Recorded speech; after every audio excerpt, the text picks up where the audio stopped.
छत्तीसगढ़, कभी यह धरती लाल आतंक की प्रतीक मानी जाती थी। छत्तीसगढ़ का नाम सुनते ही भय, हिंसा और नक्सलवाद की तस्वीर उभर आती थी। बस्तर के जंगल बंदूकों की गूंज से कांपते थे। सैकड़ों निर्दोष मारे गए, हजारों घायल हुए और विकास का सपना अधूरा रह गया।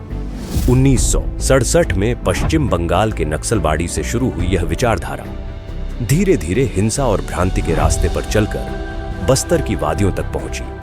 यहां मासूम आदिवासियों को झूठे सपनों और बंदूक की राजनीति में उलझा दिया गया। जनता को भय में जीने पर मजबूर किया गया, विकास के रास्ते रोक दिए गए।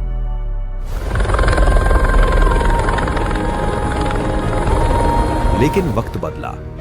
आए मुख्यमंत्री श्री विष्णुदेव साय और यही था आगाज सुशासन का, विकास का, नए विश्वास का। मुख्यमंत्री श्री विष्णुदेव साय के सुशासन और अटूट संकल्प तथा प्रधानमंत्री श्री नरेंद्र मोदी और गृह मंत्री श्री अमित शाह के मार्गदर्शन से छत्तीसगढ़ ने नक्सलवाद के खिलाफ ऐतिहासिक और निर्णायक युद्ध की शुरुआत की। छत्तीसगढ़ में आज वही नक्सली जो कभी बंदूक के दम पर जनता को डराते थे, वो हथियार डालकर लोकतंत्र के सामने नतमस्तक हो रहे हैं। हमारे मुख्यमंत्री जी ने, उप मुख्यमंत्री जी ने भारत में सबसे अच्छी सरेंडर पॉलिसी बनाई है। सभी लोग सरेंडर करें। आपका गांव नक्सल मुक्त होते ही गांव के विकास के लिए 1 करोड़ रुपया छत्तीसगढ़ शासन आपको देगा। 1 करोड़ रुपया देगा। छत्तीसगढ़ सरकार की नक्सल उन्मूलन नीति के परिणाम स्वरूप दंडकारण्य क्षेत्र के करीब 200 नक्सली कैडर, जिनमें शीर्ष माओवादी भी शामिल हैं, अब हिंसा छोड़कर समाज की मुख्य धारा से जुड़ रहे हैं। जनवरी 2024 से अब तक 2110 नक्सली आत्मसमर्पण कर चुके हैं, 1785 गिरफ्तार किए गए और 477 नक्सलियों का सफाया किया गया। ये सिर्फ आत्मसमर्पण नहीं, बल्कि उस विचारधारा की पूरी हार है जो दशकों तक खून, शोषण और भय पर टिकी रही। मुख्यमंत्री श्री विष्णुदेव साय की सरकार ने सुरक्षा बलों के साथ विकास और विश्वास दोनों पर समान जोर दिया। विकास से विश्वास की नीति को उन्होंने धरातल पर उतारा।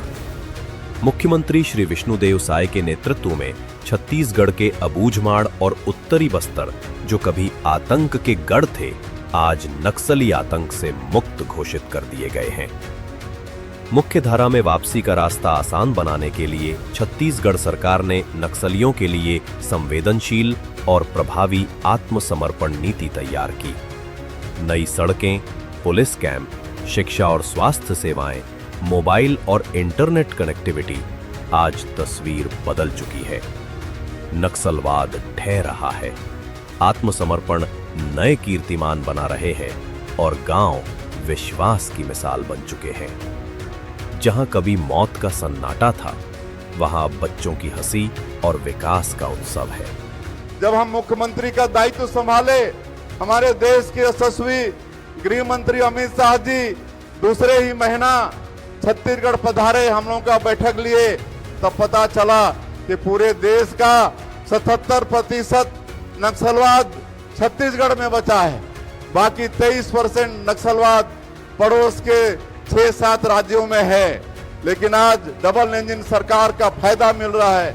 हमारे माननीय प्रधानमंत्री जी, माननीय गृह मंत्री जी ने शपथ लिया है कि आने वाला साल 31 मार्च 2026 तक पूरे देश से नक्सलवाद को समाप्त करना है। मुख्यमंत्री विष्णुदेव साय का संदेश साफ है। जब शासन जनता के साथ खड़ा होता है, तब आतंक की जड़ें खुद ब खुद उखड़ जाती हैं। छत्तीसगढ़ अब नए युग की ओर बढ़ रहा है। नक्सल मुक्त, विकास युक्त और आत्मविश्वास से संवर रहा है छत्तीसगढ़। संवर रहा है